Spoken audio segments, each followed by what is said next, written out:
Hi guys, so today we are back with another interesting topic, difference between section 441 and section 454 of Companies Act 2013.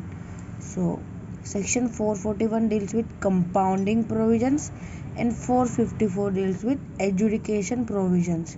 So what is the difference between these two provisions? We are going to learn today in a simple manner.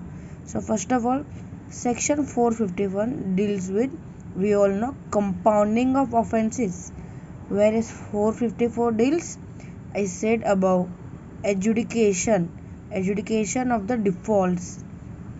So the word default we use for civil defaults, and offense is used for criminal. Criminal non-compliances are termed as offenses and civil are termed as defaults. And civil defaults का adjudication होता है जो ROC करेगा. We will learn this year. उसके खिलाफ appeal RD को जाती है, but we will do this later in detail. And जो क्रिमिनल ऑफेंसेस होते हैं उनका या तो कंपाउंडिंग होगा या तो कंपाउंडिंग नहीं होता. उसका क्या होगा वो आगे पढ़ेंगे दूसरे चैप्टर में. बट अंडरस्टैंड दिस कि ऑफेंसेस क्रिमिनल में होते हैं. तो section 441 deals with compounding and 454 deals with adjudication. Compounding order is passed with the consent of the parties. Parties agree करेगी compounding के लिए तभी order pass होता है. Whereas adjudication is done by ROC. So ROC doesn't require any consent.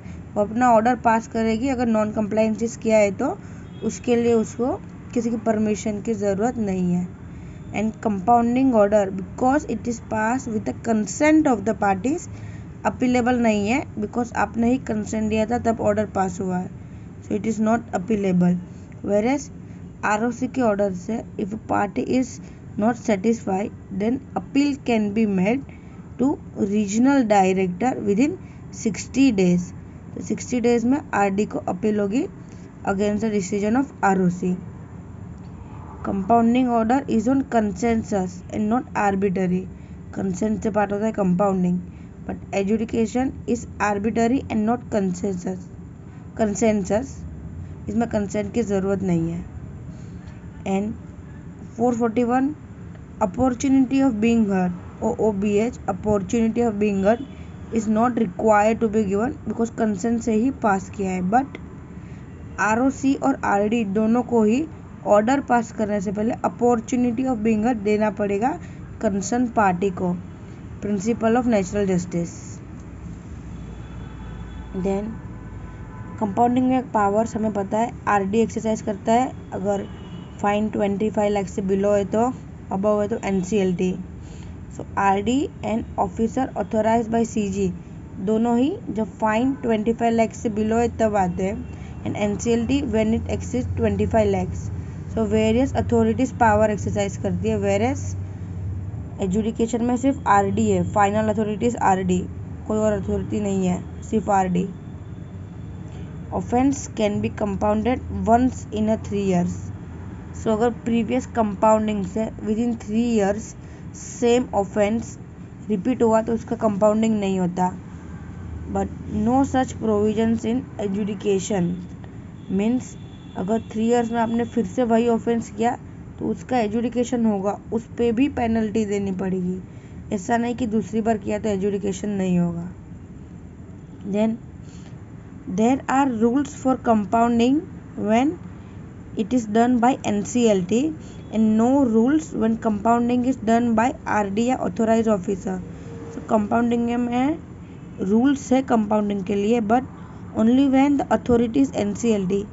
मतलब जो offences NCLT compound करती है उसके लिए ही रूल बनाए गए, और RD और ऑथोराइज ऑफिसर जो कंपाउंडिंग करते हैं बिलो 25 lakhs के लिए कोई रूल्स है ही नहीं. बट एजुडिकेशन में ऐसी कोई लिमिटेशन नहीं है.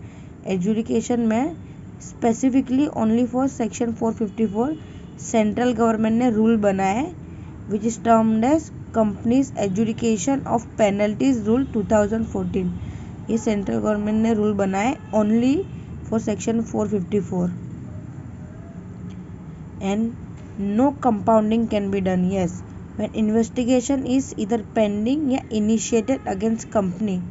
तो कंपनी के अगेंस्ट अगर इनिशिएट हो गई है इन्वेस्टिगेशन या तो इनिशिएट होके पेंडिंग है तो कंपाउंडिंग नहीं हो सकता।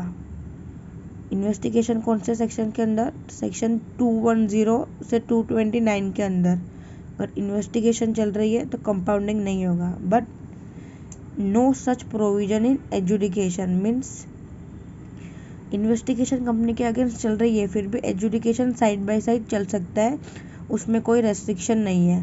सो adjudication and investigation can both go parallelly but compounding नहीं हो सकता when investigation is either initiated या पेंडिंग। That's it.